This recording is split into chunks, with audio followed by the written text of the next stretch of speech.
Hey folks, welcome back. This is our weekend commentary for the SAT mentorship. And there will not be a video this Sunday because I'm doing it tonight. I need a couple days rest. I've been spending a lot of time in the emails and doing a lot of video work, so I have to enjoy my rest. We will be just briefly commenting on what's already taken place and what I think might be happening next. But just take it with a grain of salt. It is the doldrums of summer, so I could be wrong. Okay, so don't take what I'm about to say and say, oh, that's it, I'm going in, all in. Don't do that, okay?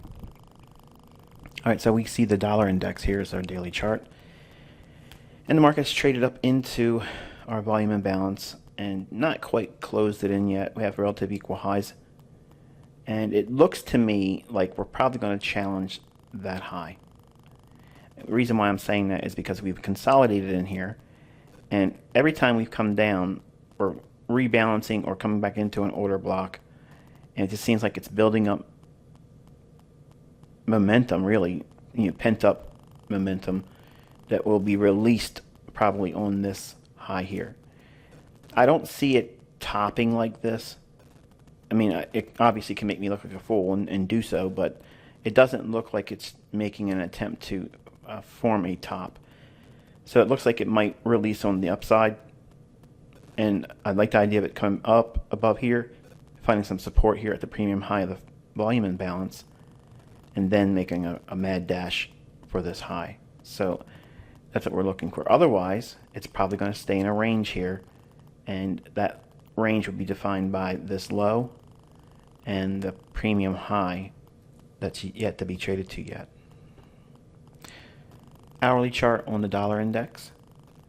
Okay, you can see we've pretty much been consolidating after we've taken out the sell side liquidity here. We pressed up, rallied up into all of this run down in here. Consolidated once more. Relative equal lows in here. I thought that we might sweep below that, but it didn't do that. It actually created a SMT divergence. Again, is another reason why I favor the upside run on buy side liquidity for dollar index, because dollar was unable to make that lower low when Eurodollar made a higher high. We traded back down into this buy side imbalance, sell side inefficiency, and we should, by all indications here, it looks like it's just winding up for a pop to the upside. So do we get that run up there and then completely reverse, or does it accelerate on the upside? I don't know, because technically a bullish dollar in here is against its normal seasonal tendency. Now, I'm not stating that what we're in globally and economically is normal, because it's not. There's all kinds of manipulation going on, and it's off the charts. So it makes summer doldrum trading even harder than it normally is, because usually I can find some pretty good swings even in the summer. This here is proving to be a little bit more trickier than normal. So yesterday you saw me take 2 trades, and I had to finesse myself out of both of them. And while I did offer pips, it was my failure to engage those opportunities when it was making it available. I wasn't in front of the charts. So looking at it right now, I would favor upside on the dollar because of the SMT divergence here on the hourly chart. And you'll compare these relative equal lows with the higher high formed on this specific candle right there. Look at your hourly euro, and we'll mention it when we get to euro.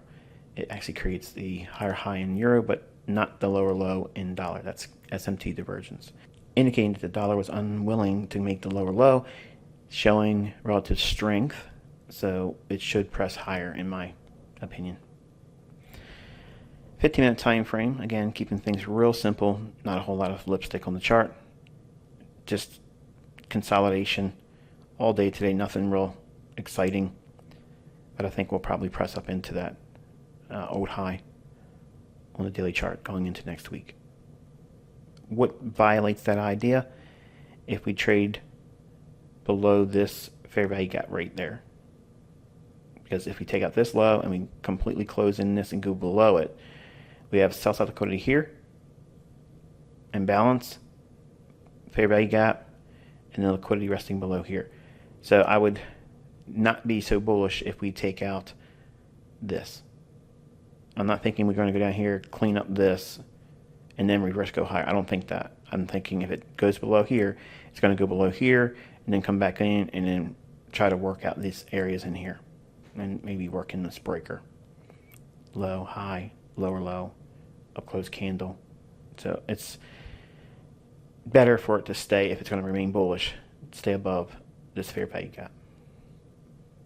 Moving on into euro dollar versus British pound. We're looking at the 1 hour chart here. Just to keep things simple and short. These relative equal lows, I mentioned that in the past few commentaries. I'm not exactly sure what day it was, but I said we would probably end up sweeping down below that. We did. We saw it through it, came back above. Market structure shift here on this high. There. Deep retracement back down into the order block. Optimal trade entry inside of an area below old lows. Market trades higher. Rebalances at order block. All the buy side imbalance, sell side efficiency. Rebalance there. Rallies once more. And jagged decline once. Going back into this area. That makes the euro dollar relatively stronger than that of cable. Okay, so what I mean by that is if euro pound is likely to go higher, the first thing we're looking for is, okay, the dollar index is consolidating. That's the only reason why we're referring to this pair. So by looking at this pair, it shows that euro pound is in an oversold condition. We're in an area where sell side liquidity has been taken. We had a market structure shift here, and we dropped once more into the order block, rallied, order block, rebalance, rallied once more, and then another jagged decline back at the old lows. So that indicates what? Relative strength in euro. But is euro really bullish? No.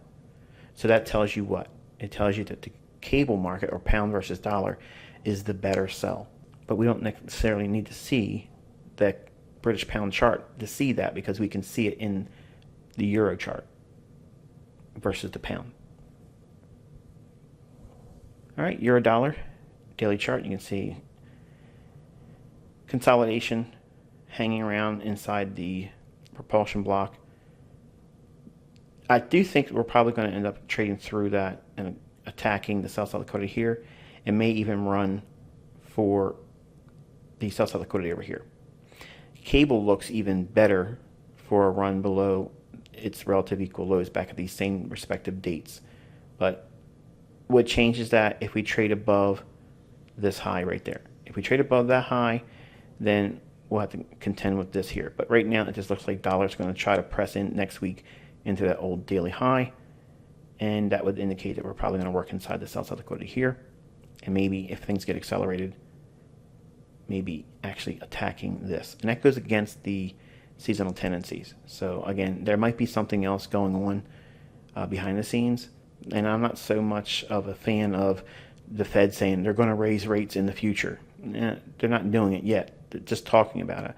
So when it's like that, they'll do it when they're going to do it. Okay, and you might be thinking, okay, well, they're pricing it in. I'm not a subscriber of that view.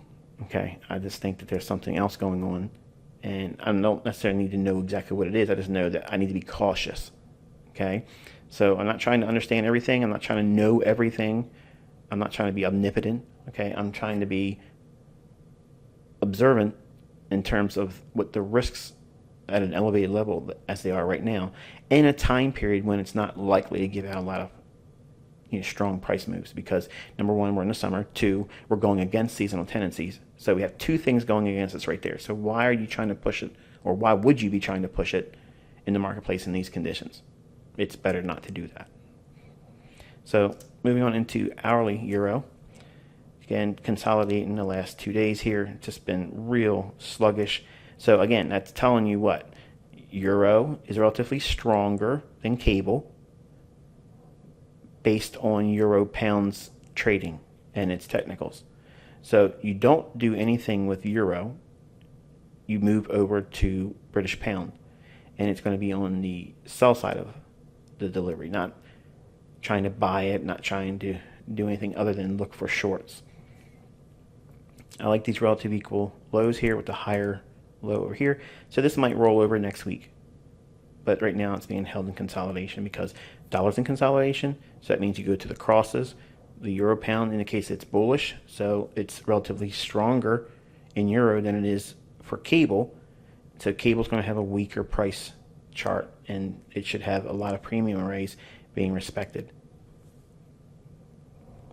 All right, here's the euro 15-minute time frame again, just highlighting the consolidation. I don't want to put any kind of annotations here because it's just me focusing your attention on the fact that we're in consolidation, which leads to cleaner price action in pound dollar. Okay, pound dollar's trading on the daily chart here. Look at the relative equal lows over here. It looks to me like we had a high, low, retracement, and then now we're seeing displacement on the downside. Same signature we look for all the time here. We had a low with a higher low to the right of it. So we have low resistance liquidity run signatures here. And then if it accelerates, we got it over here as well. Hourly chart on pound. See, we had market trade down, create an optimal trade entry here. Buy side liquidity taken. Trades lower again, right back up into mean threshold of the last up close candle. There. And then displacement on the downside. All this sell side liquidity attacked. And we have that low resistance liquidity run signature here. And from this low to that low there. So even though it's kind of choppy, it's still delivering on the downside, which is what we would expect to see based on our euro pound analysis. And here's the 15-minute time frame. And we had high, low, and then lower low, rally up, taking out buy side liquidity, displacement, fair value gap in the form of a sell side imbalance, buy side inefficiency. Rallies up, optimal trade entry relative to this high, low, here, breaks down, comes back up into the order block, here, trades lower, fair value gap there, and then trades down and makes the low of the day. So in terms of trading, the better structure was in pound dollar, but if you've had a difficult week this week, just know that this is typical. This is what you get in the summertime. If there's a fast market in the summertime, that means that we're going to have a lot of supportive intermarket relationships and analysis concepts providing more data, more intel. We're not getting that right now. So the takeaway is, don't push it hard. Don't try to force trades when they're not there. Don't do a lot of leverage, and keep your trade frequency very, very, very low. And be comfortable with taking time off. This is an ideal month and in August for you to take vacations. The market is generally not conducive for real high probability trading. Yes, the market is moving around, but you have to be much more nimble than you are needed to be in May or in October, those times of the year where it's spring and fall trading. This is why I focus primarily on dragging out the mentorship over a full month when it's in core content, because you have to see these seasonal impacts. If you don't see them, and if you go back and look at all of the content from the previous summers, okay, like go back and look at old discussions, you'll hear me saying these same things. It's not because it's happening right now and I need something to give me an excuse. This is classic ICT jargon where I'm telling you these are the times of the year where you anticipate less trade frequency. You want to expect less precision elements in your analysis. Not that you can't have precision, it just means that you give yourself much more permission than normal to be off, to be not quite on it, because the market itself is not really seeing a lot of interbank flows. And when commerce is not pushing through the foreign exchange market, it's going to create a lot of just sluggish price action. But when we get towards the spring or in the fall, those times of the year is when commerce is really churning globally, and it allows flows to go through the interbank markets, and it creates a lot more opportunities. And that's really, the simplest, fastest definition of why I'm teaching you the way I'm teaching you over an entire calendar year. Not that your mentorship ends in a calendar year, but my point is focusing on a month by month and taking away the things I'm specifically talking about at that given month, at that time of the year. It's important. It's important for you to know that. And also, once you go through another full year, you want to make sure that you have a calendar event, or not a calendar event, but you have a calendar expectation. Not that things must be this way, because you have to be flexible enough to know that, okay, like right now, the dollar should be declining and foreign currencies should be going higher. That's the normal seasonal tendency. It might come in a little bit later than normal. It might require August trading before it actually starts to do what it needs to do. Or it may not even do it at all this year. And that would be what I would probably expect, because everything else is messed up all around the world. So it wouldn't be a shock for that to be occurring. So just know that there's benefits to knowing what seasons in the year, what months, and the characteristics of those times of the year are usually, and understanding there's a deviation from that, like we're seeing now with the dollar. If it continues to rally, that to me indicates what?